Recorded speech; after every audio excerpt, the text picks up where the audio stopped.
Good morning mga kazambalenya. So for today's video nga, another series na naman ang buhay namin. So for today's kinap nga ay mamamalengke kami ng aming titinda sa aming pala-pala kasi nga magba-barbecue na kami today. At syempre hindi mawawala sa ating barbecue ang isaw. Kaya ngayon kumuha na nga kami ng isaw. Tignan nyo naman ang mga benta ni ate dyan. Napakarami nga talaga at napakamura talaga. At nandito pala kami ngayon sa wet market ng Masinloc kay Cherry Ramirez. Shout out sa'yo. Napakarami mo talagang tinitinda at napakamura pa. Hindi ka nga pala madidisappoint dito sa mga bibilin mo kay Cherry Ramirez kasi nga napaka-fresh talaga ng iyong mabibili. At kasama nga pala natin si Angel Oxin sa ating pamimili dito sa wet market ng Masinloc. At tignan nyo naman si Kazambalenya nyo, may pa-aura pa nga niya. Tignan nyo naman ang store ni ate, napakaganda talaga.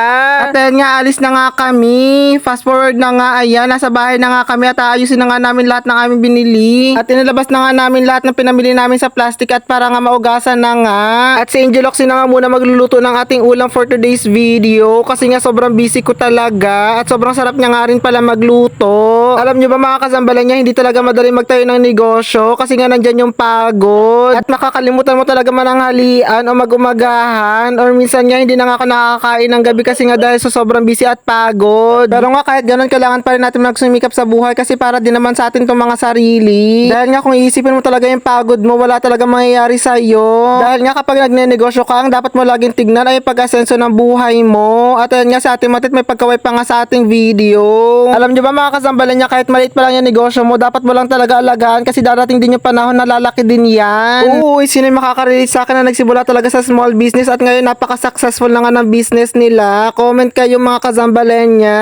Alam nyo ba mga Kazambalenya, every time talaga nagtitimpla ako ng mga aking product or yung mga sauce na aking ginagawa, pinapatikim ko talaga, tinatanong ko talaga yung mga customer kung may mga kulang ba sa panlasa. Dahil alam nyo naman mga Kazambalenya, iba-iba talaga yung mga panlasa ng ating mga customer. Kahit ako minsan kasi masarap na sa akin pero sa kanila hindi pa, kaya ngayon ang nagtatanong na nga ako para nga ma-adjust ko yung mga aking timpla. Dahil alam nyo ba mga Kazambalenya, yung mga customer talaga natin ang magbibigay ng success sa ating negosyo, kaya nga dapat alagaan natin sila at hindi sila ma-disappoint sa ating mga timpla. At syempre kailangan ang area natin talaga ay napakalinis parang ma-attract talaga ang ating mga customer.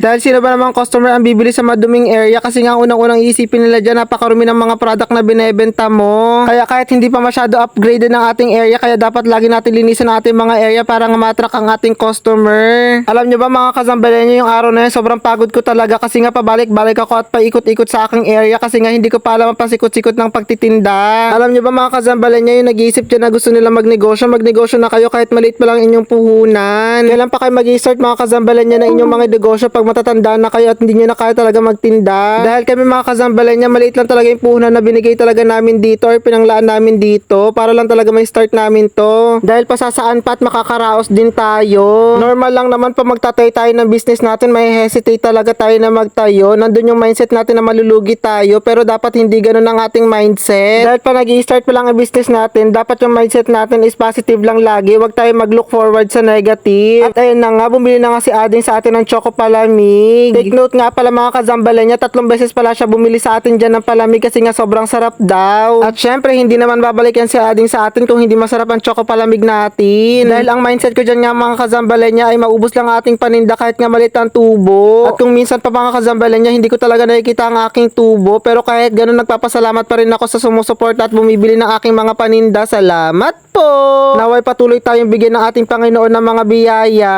At alam nyo ba mga Kazambalenya, yung mga bumibili talaga sa amin, ang sinasabi talaga nila napakasarap daw ng aming mga sauces at mga paninda. Dahil nga mga Kazambalenya, pag nagtayo ka nga ng ganitong business, dapat talaga masarap ang mga sauces mo at consistent talaga na masarap. Dahil sa panahon ngayon mga Kazambalenya, marami talaga nagbebenta ng mga barbecue, kaya naman dapat ang mga sauces mo napakasarap talaga. Dahil once na talaga masarap ang sauces mo mga Kazambalenya, babalik-balikan ka talaga ng mga customer mo at hindi talaga magsasawa sa mga paninda mo. Dahil nga mga Kazambalenya, once din ako naging customer ng mga barbecue. Dahil ang hinahanap ko talaga sa sauces mga Kazambalenya ay napakasarap talaga na tamang-tama talaga sa timpla ng mga sauces. Dahil nga mga Kazambalenya, yung pag-ihaw-ihaw mo nga typical na ginagawa na rin yun na ibang store, pero ngayon sauces na gagawin mo, signature mo na ngayon sa iyong tindahan. At tignan nyo naman si Dada at si Kazambalenya vlog nyo, aurang-aura talaga for today's video. At ayan na nga si Kuya Dila at si Ate Marites at si Mara, tinutulungan nga pala pala nila ako magtinda dyan habang nga wala nga si daddy. Thank you po sa inyo.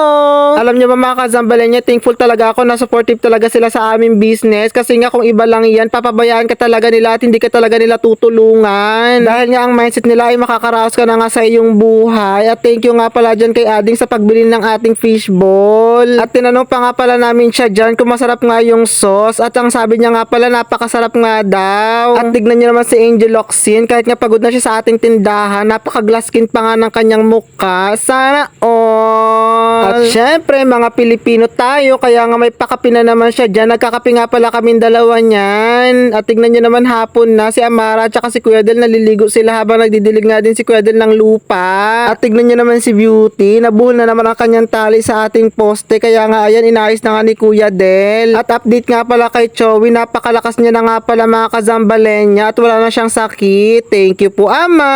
Dahil binigyan mo pa po si Chowi ng pangalawang buhay at para pa po makasama namin siya ng matagal. At syempre si Angel Locsin at saka si kazambalenya nyo, nag-usap pa nga silang dalawa niyan sa damit nila. Joke lang po. Dahil nga kung makikita nyo mga kazambalenya, naka-pink nga kaming dalawa at naka-black pa. Talagang akala nyo talaga uniform talaga ng aming store. Uy, may pa uniform yarn. Shout out nga pala kila Madam na maagang bumili sa ating store at ayan nga napakahalakhak pa nga niya dyan. Thank you po. Naway gabayan po kayo ng ating Panginoon at more blessing to come. Mapifeel mo nga talaga sa mga customer mo yung mga pagsuporta nila sa mga small business owner katulad ko. Thank you po. Alam nyo ba mga kazambalenya, para nga kaming trumpo that time kasi nga paikot-ikot kami sa aming store kasi nga hindi namin alam yung pasikot-sikot na mga gamit na gagamitin namin. At ayun na nga, pinapasok na nga muna namin sila Madam kasi nga may ginawa kaming waiting area para nga habang naghihintay sila ay may inuupuan sila. At kung may tatanong nyo nga pala mga kazambalenya, 2-day shoot nga pala ito ng ating mga kuha sa ating store kasi nga yung video kahapon hindi natin na-upload kasi nga nakapag-upload na tayo. At ayun na nga, si Angel Locsin at saka si kazambalenya nyo may pagchismis pa nga dyan kasi nga ang sinasabi namin yung about sa sauces namin na napakasarap nga daw, sabi ng mga customer. At syempre may bibili na naman sa ating store kaya nga ayan, inasikaso na nga namin agad. At ayun na nga sila ate, umalis na nga sila.